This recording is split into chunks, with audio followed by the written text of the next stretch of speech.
Gilas Pilipinas mga bro, pinaiyak ang mga fans ng Thailand matapos lampasuhin, at Gilas Pilipinas pinahiya ang player ng Thailand. So last game na nga ng ating national team na Gilas Pilipinas mga bro laban sa madaya na Thailand. Good thing dahil hindi nga ito inaasahan ng Thailand. Minamaliit kasi nila ang Gilas Pilipinas maskin sila, alam nga nilang dihado tayo.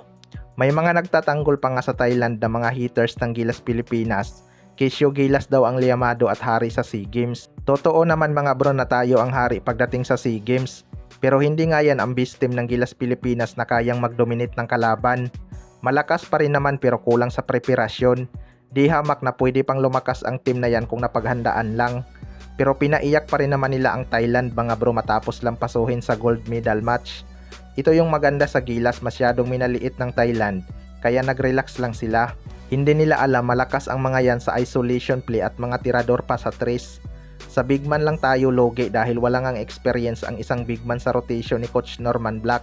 Pero malaking tulong pa rin naman siya dahil napapahinga si Poy Eram habang nasa loob siya. Mahina lang pagdating sa opensa dahil nahuhuli ang kanyang galaw. Pero nababawi niya naman sa sipag sa rebounds at depensa.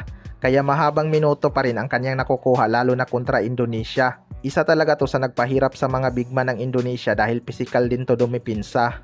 Sa kabilang banda naman mga bro, Gilas Pilipinas pinahiya ang player ng Thailand. Ito ngang Thailand player na si Predelish mga bro ay minamaliit ang Gilas Pilipinas matapos nitong sabihin sa kanyang interview na Indonesia ang kanilang mabigat na makakalaban ngayong SEA Games. Pero pinahiya nga ito ng Gilas Pilipinas matapos pumasok ang Gilas sa finals. Yung sinasabi ng Thailand na mabigat nilang makakalaban ay tinambakan lang naman ng Gilas Pilipinas. Although muntik pang makambak ang laban dahil masyadong naging kumpiyansa ang Gilas.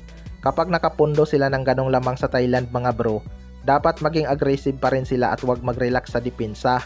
Nababasa na rin siguro ni Coach Norman Black ang laro ng Thailand. Kaya expected na may mga nakahandang defender na ang Gilas Pilipinas para sa mga scorer ng Thailand. Yung Mansano masipag din sa ilalim yun mga bro, pwede na yun pang bantay sa big man ng Thailand. Mukhang mabilis naman mapagod ang big man ng Thailand kapag pinipisikal sa depensa. Pero asahan na natin mga bro na may mga bad call talaga na mangyayari pabor sa Thailand. Hindi naman sa sinasabi kung lulutuin nila ang laban, pero sa kanilang mga pinapakitang pandadaya at take advantage ng roles, hindi talaga malabong may lutuan na mangyayari. Hindi siguro sila papayag na masayang lang ang kanilang ginawang kahihiyan. Kahit naturalized player nila na si Tyler Lamb, pinagtawanan lang sila sa kanilang pinanggagawa. Kayo mga bro, ano masasabi nyo tungkol dito?